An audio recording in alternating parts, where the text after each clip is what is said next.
Hello மக்களே, எல்லா பேரும் சேஃபாக இருப்பீங்கன்னு நினைக்கிறேன். ரொம்ப டைம் வேஸ்ட் பண்ணாமல் வீடியோக்குள்ளே போகலாம். நம்ம சிவகார்த்திகேயனுக்கு இன்னும் பெண்டிங் இருக்கிறது ஒரே ஒரு படம் தான். அது என்ன படம்னா பராசக்தி. இந்த படம் முடிஞ்ச அப்புறம் சிவகார்த்திகேயன் வந்து யாருக்கு டேட்டு கொடுத்துருக்காரு, அடுத்து என்ன படம் பண்ண போறாருன்னு சொல்லி அஃபிஷியல் அப்டேட்டும் வரல. அன்அஃபிஷியலுக்கான அப்டேட்டும் வந்து ரொம்ப நாளாக வராமல் இருந்துச்சு. ஆனால் இப்போ வந்து ஒரு அன்அஃபிஷியல் அப்டேட் வந்து வந்திருக்கு. ரொம்ப சந்தோஷம், ரொம்ப சந்தோஷம்.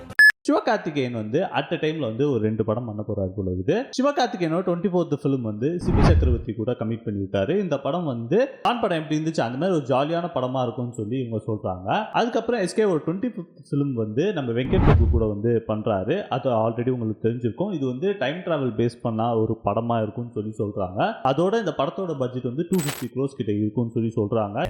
பெரிய விஷயம். ஏன்னா நிறைய ஹைடெக்கான டெக்னாலஜி இதெல்லாம் வந்து யூஸ் பண்ணி பண்ண போறாங்கன்ற மாதிரியான என்னத்த பண்ணு ஒரு சில விஷயங்கள் வந்து சொல்லியிருக்காங்க. ஸோ சிவகார்த்திகேயன் பண்ண போகிறதுல ஒரு பிக்கஸ்ட் பட்ஜெட் படம் வந்து இந்த படத்தை வந்து நம்ம தாராளமாக சொல்லலாம்.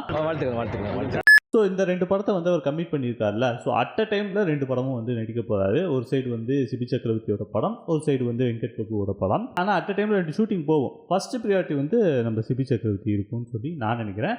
நீங்கள் என்ன நினைக்கிறீங்க? கீழே கமெண்ட் பாக்ஸில் கமெண்ட் பண்ணுங்கள்.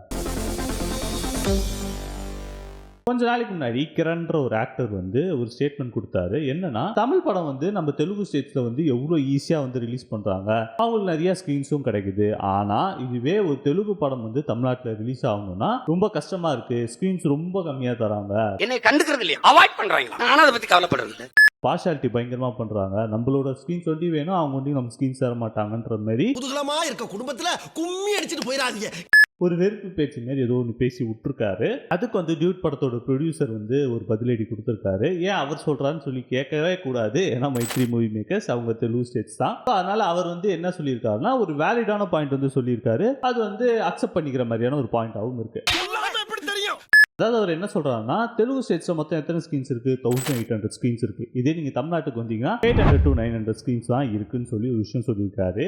இந்த விஷயத்த வந்து அப்படியே ஒரு ஃபிளாஷ்பேக் போட்டு போனீங்கன்னா, ஒரு வருஷத்துக்கு முன்னாடி இந்த விஷயத்த பேசியிருப்பேன், டவுன்ஃபால் ஆஃப் தமிழ் சினிமான்னு சொல்லிட்டு. முடிஞ்சா அந்த வீடியோவையும் பாருங்க. அது போக இந்த வீடியோக்கும் லைக் பட்டன் தட்டி விடுங்க. உங்களுக்கு என்ன கருத்து சொல்லணுமோ அந்த கருத்தை வந்து இங்க சொல்லுங்க. அதுக்கப்புறம் யூடியூப் வந்து புதுசா ஒரு ஆப்ஷன் வந்து ஹைப்னு கொடுத்துருக்காங்க, அந்த ஆப்ஷனும் தட்டி விட்டுருங்க. இன் பிட்வீன் நம்ம சேனலுக்கு தேவையான விஷயத்தையும் சொல்லிடுறேன். அவ்வளவுதான். Back to the topic. 1800 screens இருக்கும் போது ஈஸியா வந்து நம்ம ஒதுக்கிடலாம். ஆனா 800 to 900 ஸ்கிரீன்ஸை வச்சுக்கிட்டு நம்மளோட பாதிக்கு பாதி ஸ்கிரீன்ஸை வச்சுக்கிட்டு அவங்களால என்ன பண்ண முடியும்? அதுதான் வந்து பண்ணியிருக்காங்க. அது போக தெலுங்குக்கு வந்து தரமாட்டேன்ற மாதிரி எந்த விஷயமும் வந்து இருக்காது. அவங்க வந்து நல்ல கண்டென்ட் ஆதரிப்பாங்க.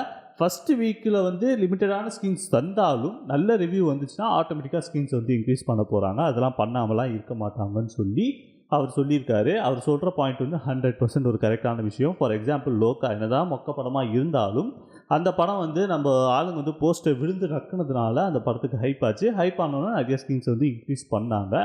இதுதான் வந்து நடந்திருக்கு. இதுதான் உண்மையும் கூட. ஸோ அந்த விஷயத்த வந்து அந்த ப்ரொடியூசர் வந்து ரொம்ப அழகாக சொல்லியிருக்காருன்னு நான் நினைக்கிறேன். நீங்கள் என்ன நினைக்கிறீங்க? கீழே கமெண்ட் பாக்ஸில் கமெண்ட் பண்ணுங்கள். இந்த வீடியோ உங்களுக்கு பிடிச்சிருந்துச்சா இந்த வீடியோ லைக் பண்ணுங்க. அதேமாதிரி உங்கள் ஃப்ரெண்ட்ஸ் அண்ட் ஃபேமிலி எல்லாருக்கும் இந்த வீடியோ ஷேர் பண்ணி விடுங்க. அது போக இந்த சேனலுக்கு புதுசாக இருந்தால் மறக்காம சேனல் சப்ஸ்கிரைப் பண்ண வந்துடுறீங்க. Have a great day. நன்றி, வணக்கம், டாடா, பை பை.